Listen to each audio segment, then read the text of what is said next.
Hello everyone. आज का हमारा टॉपिक है मूलभूत भाषा कौशल। भाषा के मूलभूत कितने कौशल हैं? 4 कौशल हैं। सुनना, बोलना, पढ़ना, लिखना। भाषा का प्रथम कौशल एवं चरण है श्रवण सुनना। श्रवण अन्य कौशलों को विकसित करने का आधार है। जो बच्चा सुन नहीं सकता वह बोलने में भी असफल रहता है और उसका भाषा ज्ञान भी शून्य रहता है। परिभाषा: किसी भी व्यक्ति के द्वारा प्रयुक्त ध्वनियों, शब्दों और भावों को कानों के माध्यम से ग्रहण कर उसका अर्थ ग्रहण करने की क्रिया को श्रवण कौशल है। वक्ता जिस अभिप्राय या उद्देश्य से विचारों की अभिव्यक्ति करता है उसको ध्यानपूर्वक सुनकर उसी अभिप्राय को ग्रहण करने की योग्यता सुनने की दक्षता है। अब श्रवण कौशल का महत्व। श्रवण कौशल अन्य भाषाई कौशलों के सीखने का आधार है।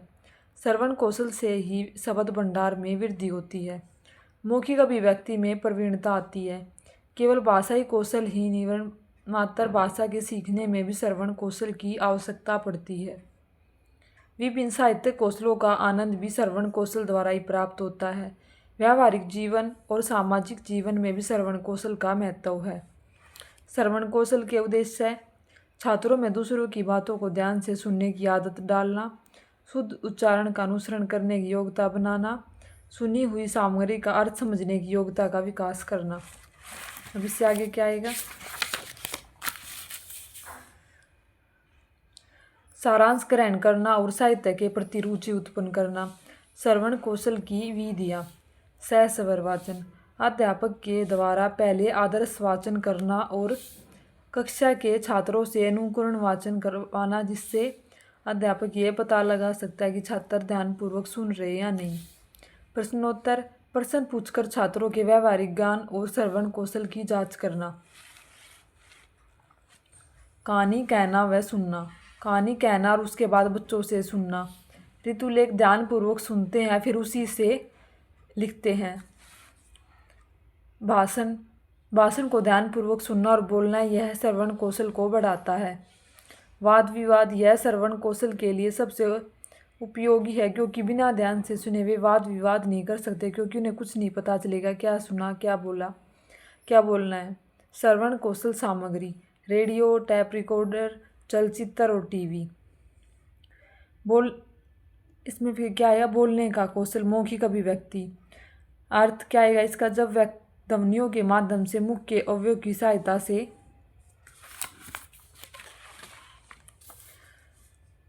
उच्चरित भाषा का प्रयोग करते हुए विचारों को प्रकट किया जाता है, इसे मौखिक अभिव्यक्ति कहते हैं। मौखिक अभिव्यक्ति का महत्व: मौखिक अभिव्यक्ति से ही मनुष्य अपने भाव को दूसरों के सामने भी व्यक्त कर पाता है। बोलने में कुशल व्यक्ति अपनी वाणी से दूसरों को प्रभावित कर सकता है। लोकप्रिय नेताओं का भाषण इसी बात का प्रमाण है। दैनिक जीवन में भी अधिक से अधिक मौखिक अभिव्यक्ति का प्रयोग होता है। बालक में जिज्ञासा की वृद्धि होती है। इस प्रवृत्ति को वह प्रश्न पूछकर ही संतुष्ट करता है अपनी जिज्ञासा को और उसके स्वाभाविक विकास में सहायता मिलती है। मौखिक अभिव्यक्ति से ही नई नई जानकारी प्राप्त होती है। शिक्षित व्यक्ति बोलचाल के द्वारा ज्ञान अर्जन करता है। पढ़ने के कौशल का विकास भी बोलने के कौशल पर आधारित होता है। विद्यालयी पाठ्यक्रम में सभी विषयों की शिक्षा मौखिक रूप से ही दी जाती है। वार्तालाप, बोलचाल और प्रश्नोत्तर द्वारा सीखी हुई विषय वस्तु अधिक स्थायी होती है। मौखिक अभिव्यक्ति के उद्देश्य: विचारों को अभिव्यक्त कर सके, शिष्टाचार के नियमों का पालन करना सीख सके, धारा प्रवाह से बोलना सीख सके, तर्क के साथ अपनी बात को रख सके, छात्र उचित गति और हाव भाव के साथ बोलना सीख सके। अच्छी मौखिक अभिव्यक्ति की विशेषताएं: मौखिक भाषा के कौशल को विकसित करने के लिए भाषा के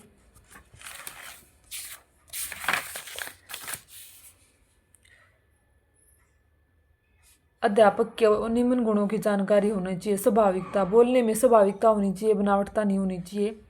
स्पष्टता, बोलने की भाषा स्पष्ट होनी चाहिए और स्पष्ट शब्दों का प्रयोग करना चाहिए। शुद्धता, शुद्धता का अर्थ उच्चारण शुद्धता से शब्दों व वाक्यों का उच्चारण सही व शुद्ध होना चाहिए। बोधगम्यता होनी चाहिए। सर्वमान्य भाषा का प्रयोग किया जाना चाहिए। श्रोताओं के अनुकूल भाषा का प्रयोग किया जाना चाहिए। शिष्टाचार भाषा का प्रयोग करना चाहिए। अच्छी व मधुर भाषा का प्रयोग करना चाहिए जिससे वह अट्रैक्टिव लगे। अवसर के साथ अनुकूल भाषा का प्रयोग करना चाहिए, जैसे सुख में कैसी भाषा का यूज़ किया, दुख में कैसी। मधुरता भाषा में मिठास होनी चाहिए। मौखिक अभिव्यक्ति की शिक्षण विधियाँ, वार्तालाप या उनके खेल से व मित्र मंडली से संबंधित हो। सहस्वर वाचन सबसे अच्छा और सशक्त माध्यम है। प्रश्नोत्तर, प्रश्न पूछकर मौखिक अभिव्यक्ति को शुद्ध किया जा सकता है। चित्र वर्णन, चित्र दिखाकर उसके बारे में पूछा जाता है। कहानी कहना व सुनना, कविता पाठ, कविताओं को कंठस्थ करना, बोलना सिखाना। अंत्याक्षरी प्रतियोगिता करवाना, वाद विवाद करवाना, पाठ का सार के बारे में बताना। आत्म प्रकाशन का अवसर देना, किसी घटना या जगह को देखकर उसके भाव जानना। नाटक मंचन करना, भाषण।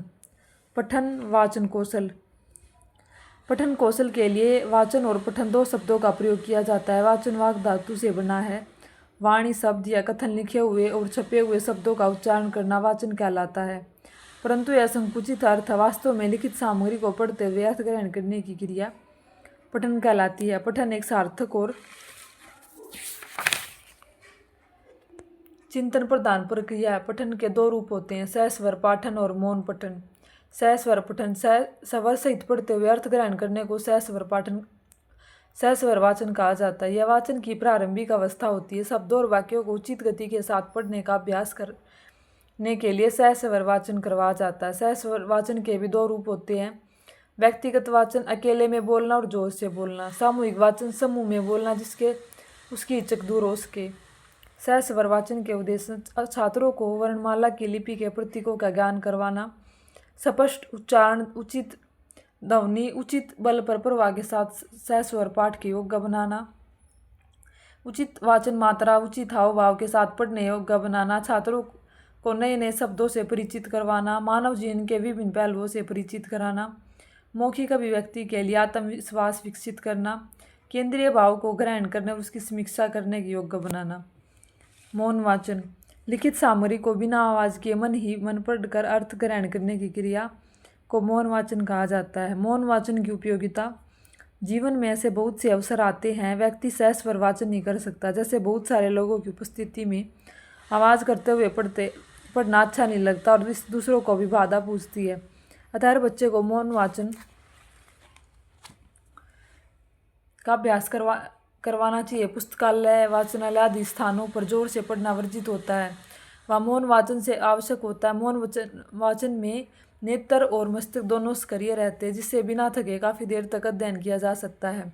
कम समय में अधिक वस्तु पढ़ी जा सकती है। पाठक का मन एकरचित होता है, ध्यान केंद्रित करके पढ़ा जाता है, ऐसा ज्ञान अधिक स्थायी होता है। मौन वाचन से समय का सदुपयोग होता है और स्वाध्याय की आदत का विकास होता है। मौन वाचन के उद्देश्य तीव्र गति से पढ़ने का अभ्यास कराने के लिए, परिचित शब्दावली को सक्रिय शब्दावली में परिवर्तित करने के लिए, केंद्रीय भाग को समझने के योग्य बनाने के लिए, स्वाध्याय की आदत का विकास करने के लिए, समय का सदुपयोग करना सिखाने के लिए, पढ़ने में रुचि जागृत करने के लिए। पठन कौशल की विधियाँ, वाचन के लिए तैयार करना, जैसे बोलना, उच्चारण, अक्षर का ज्ञान कराना, हिंदी वर्णमाला से परिचित करवाना, अक्षर ज्ञान कराने की विधियाँ। वर्ण उच्चारण विधि, इस विधि में अध्यापक एक वर्ण को श्यामपट्ट पर लिखकर उसका उच्चारण करता है। छात्र ध्यान अध्यापक का अनुकरण करते हुए वर्णों का उच्चारण करते और एक अत्यंत प्राचीन विधि है। वर्णों का ज्ञान देने के बाद मात्राओं की पहचान करवाई जाती है और इस प्रकार उन्हें वाचन सिखाया जाता है। इस विधि में तार्किक क्रम का ज्ञान होता है, ध्वनियों का शुद्ध उच्चारण सीखा जाता है, लेकिन इस विधि के द्वारा पढ़ने में रुचि विकसित नहीं होती। अब इससे आगे हम क्या पढ़ेंगे, यह मनोवैज्ञानिक विधि, इस विधि में पहले अक्षर सिखाए जाते हैं। इस विधि में पहले अज्ञात से ज्ञात, कठिन से सरल की ओर जाना पड़ता है। यह विधि शिक्षण सूत्रों के विपरीत चलती है। अक्षर बोध विधि, इस विधि में वर्णमाला का क्रमानुसार ज्ञान कराया जाता है। पहले स्वर और फिर व्यंजन सिखाए जाते हैं। इस विधि में वर्ण से बनने वाले शब्द का चित्र भी दिखाया जाता है। इसमें भी वर्णों का क्रमबद्ध ज्ञान दिया जाता है। वर्णों को मिलाकर शब्द पढ़ने का भी अभ्यास होता है। इससे उच्चारण भी शुद्ध होता है। इसमें फ्लैश कार्ड, चित्र आदि का प्रयोग होने के कारण शिक्षण रुचिकर हो जाता है। दोष, अक्षरों का बच्चों के जीवन से कोई संबंध नहीं है। जब बालक वर्ण की पहचान चित्र के साथ करता है तो चित्र के अभाव में वर्ण पढ़ना मुश्किल हो जाता है। फिर वह वर्णों को अटक अटक कर पढ़ने का अभ्यास करने लगता है। जिससे आगे चलकर उचित गति से वाचन करने में कठिनाई उत्पन्न होती है। ध्वनि साम्य विधि, इस विधि में समान ध्वनि किरणों को एक साथ सिखाया जाता है, जैसे नरम, करम, धर्म आदि। एक ही वर्ण को बार बार उच्चारित करने से ध्वनियों को अच्छा अभ्यास हो जाता है, लेकिन ध्वनि साम्य के कारण कई ऐसे शब्द बना लिए जाते हैं जो निरर्थक होते हैं, इसलिए इस विधि का प्रयोग छोटे स्तर पर होता है। देखो और कहो विधि, इस विधि में शब्द से संबंधित पहले चित्र दिखाया जाता है और फिर चित्र के नीचे वस्तु का नाम लिखा जाता है। शब्द साहचर्य से बच्चे संबंध स्थापित कर आसानी से परिचित शब्दों से हो जाते हैं। बार बार देखने व सुनने से वर्णों के साथ चित्र मस्तिष्क में अंकित हो जाते हैं। यह एक मनोवैज्ञानिक विधि है जो पूर्ण से अंश की ओर, ज्ञात से अज्ञात की ओर, सहज से कठिन की ओर आदि शिक्षण सूत्रों का पालन करती है। उस विधि से वाचन शिक्षण रोचक हो जाता है, लेकिन इस विधि के द्वारा सभी चित्रों को उपस्थित करना असंभव हो जाता है। चित्र के अभाव में शब्द पढ़ना कठिन हो जाता है। शब्द का परिचय कराने के बाद अंत में वर्णबोध ज्ञान कराना आवश्यक होता है। वाक्य विधि, इस विधि में भाषा की इकाई वाक्य है। इसमें अध्यापक चार्ट पर लिखा हुआ वाक्य पढ़ता है, बच्चे अनुकरण करते बार बार वाक्य के पढ़ते हुए बच्चों से परिचित हो जाते हैं। एग्जाम्पल के लिए, वह कलम मेरी है, मेरी कलम है। वह बच्चे वाक्य के शब्दों को पढ़ते हैं, उनका वाचन का अभ्यास करते हैं। यह मनोवैज्ञानिक विधि है जिसमें पहले वाक्य, फिर शब्द, फिर वर्ण का अभ्यास कराया जाता है। इस विधि में बच्चा स्वाभाविक रूप से पढ़ना सीखता है। दोस्त, बच्चों की अनुभव परिधि में वाक्यों का निर्माण करना मुश्किल कार्य है। यह बच्चे शब्दों को रट लेते हैं, उनका शब्द भंडार सीमित हो जाता है। कहानी विधि, कहानी में बच्चों की विशेष रुचि होती है, अतः इस विधि में छोटे छोटे वाक्यों की एक कहानी चित्रों के माध्यम से बच्चों के सामने प्रस्तुत की जाती है। अध्यापक चित्र दिखाते हुए वाक्य को पढ़ता है, छात्र अनुकरण करते हैं। धीरे धीरे विद्यार्थी शब्दों और वर्णों को पहचानने लगते हैं, लेकिन वर्णों की पहचान के बिना कहानी के माध्यम से वाक्य, फिर शब्द, फिर वर्ण सीखना कठिन कार्य है।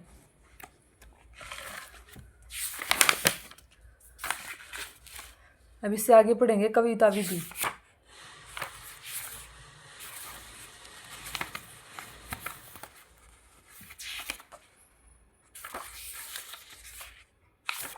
कविता विधि में हम क्या पढ़ते हैं? बच्चों की संगीत में स्वाभाविक रुचि होती है, उसी को ध्यान में रखते हुए इस विधि का विकास किया गया है। इसकी शिक्षण प्रक्रिया भी कहानी विधि के जैसे ही होती है। सरल सरल शब्दों के साथ वाक्यों से अपनी कविता ज्ञान कराया जाता है, फिर शब्दों वर्णों की पहचान कराई जाती है। अनुकरण विधि, इस विधि में अध्यापक वाक्य बोलता है, बच्चे पीछे पीछे बोलते, नकल द्वारा शब्दों का उच्चारण करना। साहचर्य विधि यह फ्लैश कार्ड की तरह होती है। बच्चे कार्ड पर वर्ण, शब्द था, दूसरी तरफ चित्र बना दिया जाए। एक तरफ तो किसी भी ऑब्जेक्ट का पिक्चर लगी होगी और उसके अपोजिट में उसका नाम लिखा होगा। संयुक्त विधि, इसमें सभी का कंबाइन करके मिश्रित रूप से बच्चे को सिखाया जाता है। फोर्थ है लेखन कौशल। भाषा के दो रूप हैं, लिखित और मौखिक। विचारों की अभिव्यक्ति के लिए जिन ध्वनि चिन्हों का प्रयोग लिखित रूप में व्यक्त किया जाता है उन्हें लिपि कहा जाता है। प्रत्येक भाषा की अपनी अपनी लिपि होती है। लेखन कौशल का अर्थ सामान्य रूप से विचारों को लिखकर अभिव्यक्त करने का कौशल लेखन कौशल कहा जाता है। साहित्य के स्थायित्व का प्रमुख आधार लेखन कौशल है। और लेखन कौशल का क्या महत्व होता है?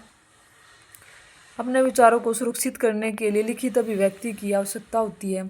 जीवन के अनेक ऐसे क्षेत्र हैं जहाँ केवल मौखिक अभिव्यक्ति से काम चलता है।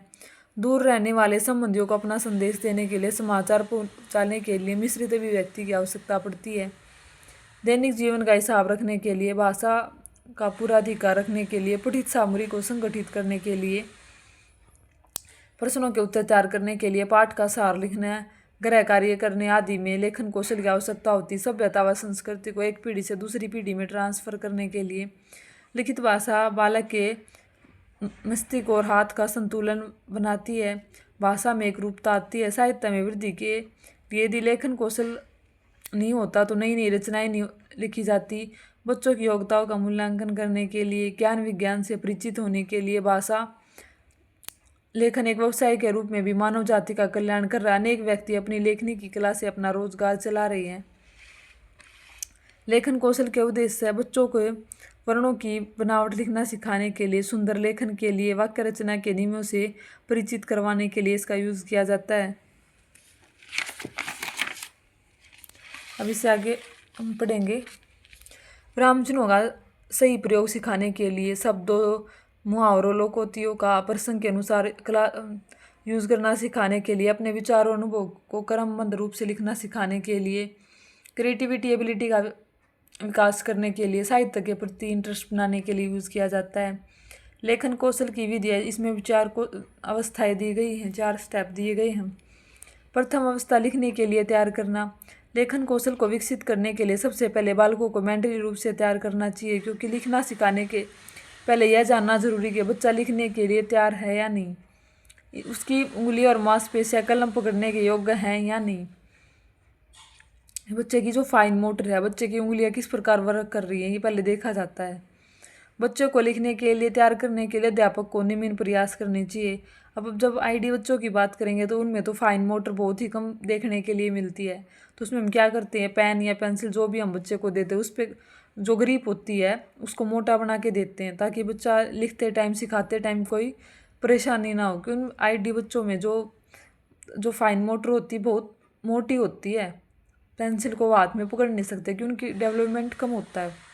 अब इनमें क्या क्या कर सकते हैं, कक्षा का सुरुचिपूर्ण वातावरण तैयार करें, लकड़ी, गत्ते और प्लास्टिक के बने हुए वर्णों के टुकड़े देकर उनके चारों तरफ उंगली फेरने के लिए कहना। इससे बच्चे की उंगली से विभिन्न दिशाओं में घुमाने का अभ्यास हो जाता है। जमीन पर बालू रेत पर वर्णों की आकृति बनाना, बच्चे को कलम और चौक पकड़ने का अभ्यास कराना, श्याम पट पर बड़े आकार के अक्षर लिखकर उसको चारों तरफ से उंगली फेरने का अभ्यास कराना, कागज पर स्टेंसिल के कटे हुए वर्णों के पेंसिल चलाने के लिए कहना, तरह तरह के बीजों, दानों, मोतियों की सहायता से वर्णों की आकृतियाँ बनवाना।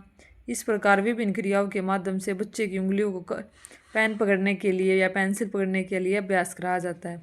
अब दूसरी अवस्था क्या है, इसमें वर्णों की रचना सिखाना। जब बालक लिखना सीखने के लिए तैयार हो जाए तब उसे वर्णों को विधिवत लिखना सिखाना चाहिए। वर्णों को लिखना सिखाने की विधि अनुकरण विधि, देख कर लिखना, नकल करके सीखना लिखना यह पुरानी विधि है। तख्ते पर लिखा जाता था पहले, फिर बाद में उस पर कॉपी पर लिखा जाता है, इससे बच्चों की राइटिंग बहुत अच्छी होती थी। संश्लेषणात्मक विधि, इस विधि इसे रेखा विधि भी कहा जाता है। इसमें रेखाएं होती हैं, सीधी, आडी, टेढ़ी। पेस्टालॉजी की रचनात्मक विधि, इस विधि में किसी भी वर्ण को टुकड़ों में तोड़कर सिखाया जाता है और एक एक टुकड़े से आकृति बनाने का अभ्यास कराया जाता है। इस विधि में पहले सरल और फिर कठिन अक्षरों को, वर्णों को सिखाया जाता है। चित्र विधि आधुनिक विधि, वास्तव में विधि का विकास चित्रों के द्वारा होता है। वैसे भी बालक चित्र में अधिक इंटरेस्ट रखते हैं। इस विधि के द्वारा खेल खेल में वर्णों की शिक्षा दी जाती है। मोंटेसरी विधि, श्रीमती मोंटेसरी 3 वर्ष की आयु के बाद बालकों को वर्ण रचना सिखाने का समर्थन करती है। इसमें सबसे पहले लकड़ी और गत्तों के अक्षर दिए जाते हैं और उन पर उंगली फेरने को कहा जाता है। जब उनकी उंगलियां सज जाती हैं तब स्वतंत्र रूप से लिखना सिखाया जाता है, लेकिन देवनागरी लिपि के लिए इस विधि का प्रयोग करना थोड़ा कठिन है। हर वर्ण की आकृति के बीच में थोड़ा काटना मोड़ना पड़ता है, इसलिए कठिन मानी गई है। अब इससे आगे क्या है, तृतीय अवस्था शब्दों और वाक्यों की शिक्षा। इसमें फर्स्ट है सुलेख, सुंदर लेख, अनुलेख देख कर करना, मात्राएं देखना इत्यादि। प्रतिलेख गद्यांश पद्यांश लिखना, ऋतुलेख सुनकर लिखना। चतुर्थ अवस्था लेखन का अभ्यास कराना। लेखन की चौथी अवस्था अब तक बालकों को देखकर सुनकर शब्द और वाक्य लिखने का अभ्यास कराया जाता है। इस अवस्था में बच्चों को अपने भाव विचारों को तार्किक क्रम में और व्याकरण सम्मत भाषा का प्रयोग करते हुए लिखना सिखाने का प्रयास किया जाता है। बच्चों को मानसिक स्तर के अनुसार विषय देकर अपने विचार व्यक्त करने के लिए प्रश्नों के उत्तर लिखने, पाठ का सारांश निकालने, गृह कार्य देकर लेखन का अभ्यास कराया जाता है। Thank you. अगर वीडियो अच्छी लगी है तो लाइक करें, सब्सक्राइब करें।